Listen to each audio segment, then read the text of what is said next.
Welcome back to the Parenting Brief.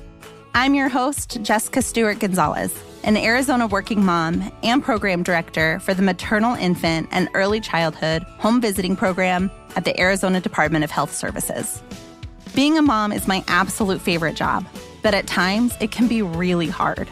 That's why we created the Parenting Brief, to give you tools, expert advice, and resources to save you time and your sanity trying to figure out how to be the best parent you can be.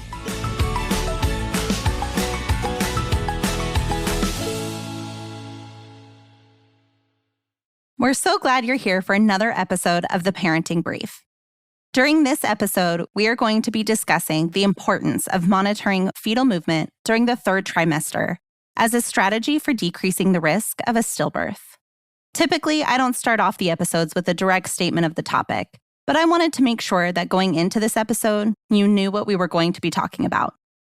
1 out of every 167 pregnancies ends in stillbirth in the U.S., and that rate is 2 times higher for Black expectant parents. Talking about fetal death can be triggering for many. While I hope that you stay and listen to the information that we have to share with you today, it's also okay if you wanted to start out with the show notes. Check out the links and information provided so you can learn more about the Count the Kicks campaign to reduce stillbirth, and then come back and listen to the episode to have some of your questions answered. So, up next, we have tips on how to track your baby's kicks, how to assess what's normal and when to seek medical advice, and some awesome resources to help you along this pregnancy journey.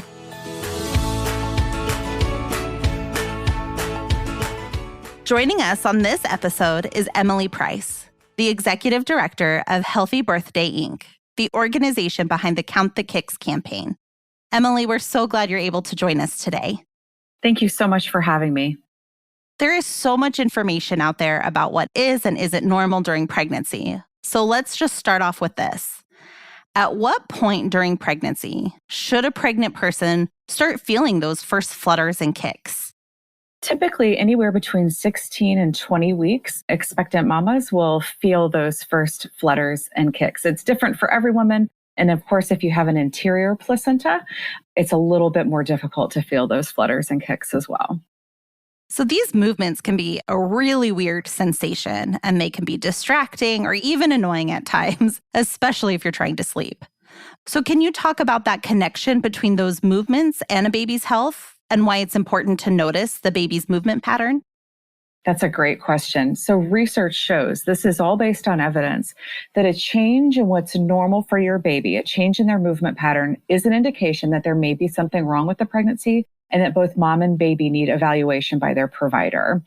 Count the Kicks, which is our public health program, is leading the way in stillbirth prevention efforts by giving expectant parents an early warning system, the knowledge, the tools to pay attention to your baby's movement so you can speak up if you notice a change. And this is the way we like to it's a bit of a metaphor, I guess. As adults, if you and I don't feel well, Jessica, we want to lay in bed, we want to lay on the couch. We're going to move differently if we're sick as adults. It's the same thing for babies in the third trimester.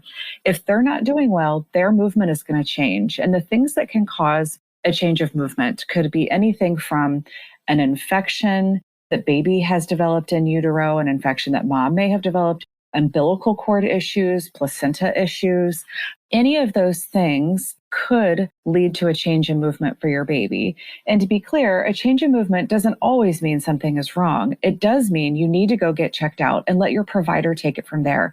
Let them investigate. Let them run the non-stress test, perform an ultrasound, get to know what's happening with your baby, and let them decide if there needs to be an intervention or if you need to be on bed rest or something like that.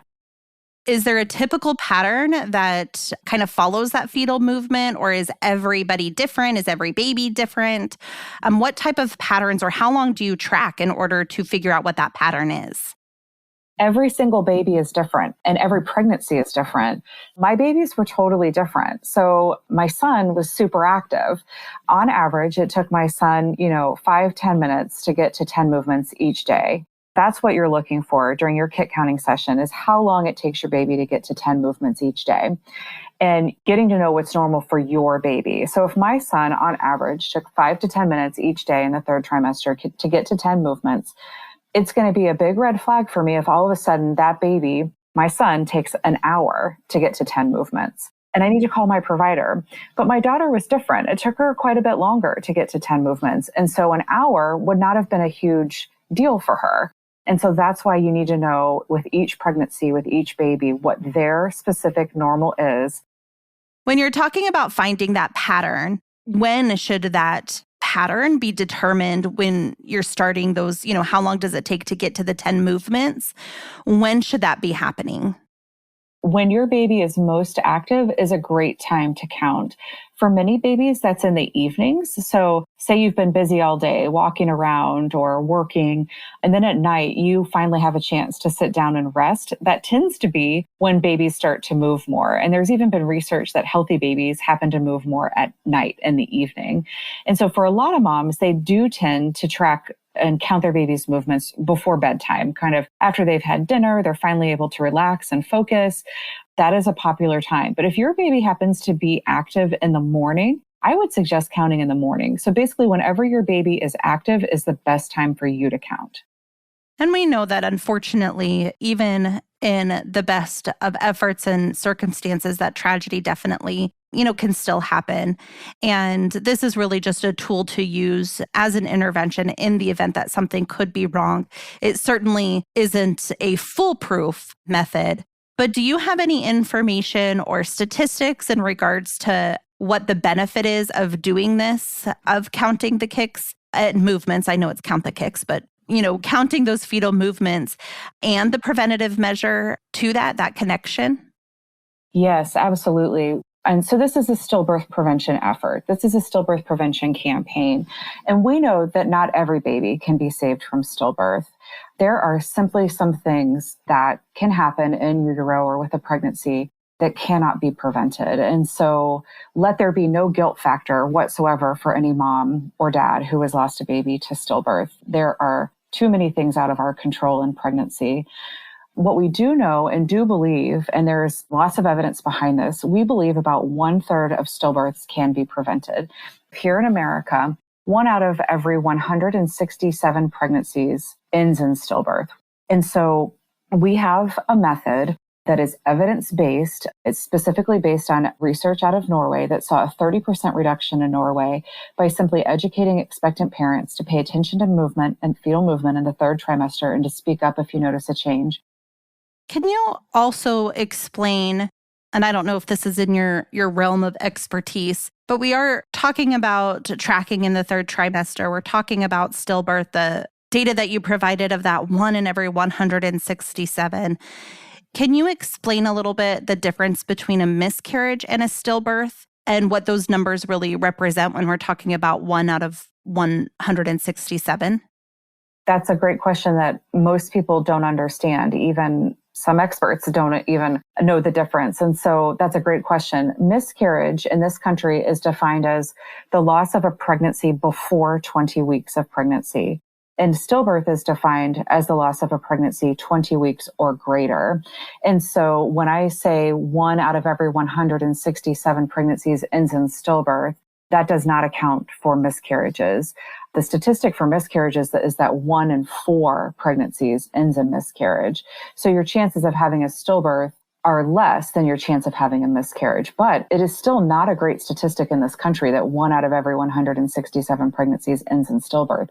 We're one of the worst industrialized countries for stillbirth and birth outcomes. And for Black women, it's even worse. It's 1 in 96 pregnancies in this country ends in stillbirth for Black women. And that is completely unacceptable, the disparities that persist in birth outcomes in this country. Oh, for sure. And that we can go on that topic for a whole nother episode if we wanted and needed to. Well, thank you, Emily, for speaking with us today and for sharing this very important and helpful advice. Thank you so much for the opportunity, Jessica. We appreciate it.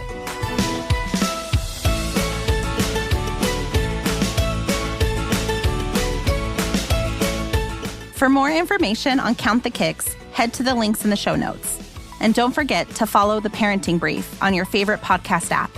You'll get the latest episodes delivered straight to your phone for free. You can also pass along this episode to the expecting parents in your life by sharing the episode on social media. Until next time, this is Jessica. You've got this, Mom.